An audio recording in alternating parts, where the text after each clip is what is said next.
when I arrived in Egypt, and the plan was to be based in Cairo for the duration of one of the projects we were doing, and it actually gave us liberty to do some other projects that we're going to be releasing online and through some of our book series.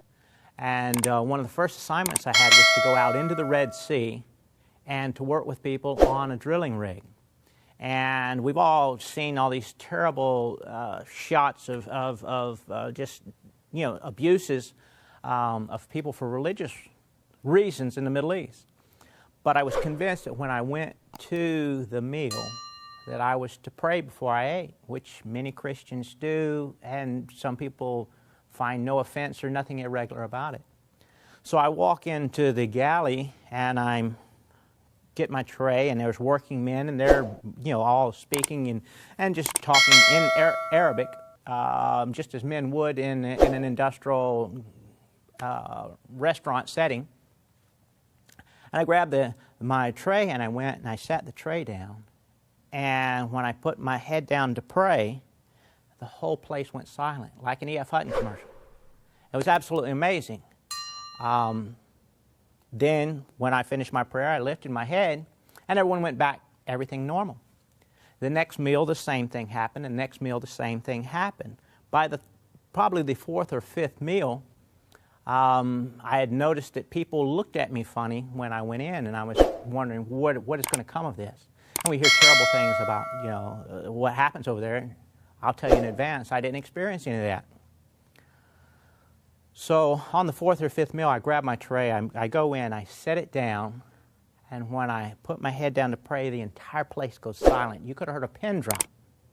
And then all of a sudden I hear a door swing, and I hear shuffling of feet running across the floor, and they slide right up behind me.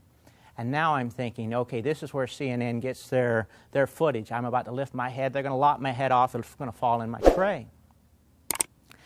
And as I finished my prayer, I lifted my head, and the cook was standing there, a Muslim. And he says, "What are you doing? What are you doing?" And before I answered, he says, "You're praying. I've seen you do that. You pray every time before you eat." And I'm going, oh no, I'm in big trouble now. And then the man started crying. And he says, "Mister, when you pray over my food, you bless me and my family. Please continue to do that, and we will respect your prayer time." And at that point, I knew that everything that we're getting on the news, all the terrible things we hear about Muslims, may be flawed. Some of it is true with the radicals, but we have radicals of all walks. And from there, people started opening up, and they started asking me to share. And we're going to make a short video series on some of the things that I got to share. So I encourage people to comment on the videos now, and I leave I leave all comments up, leave them all posted, because people have a right to be heard. I hope that people will at least watch 2 or 3 videos so they get really good comments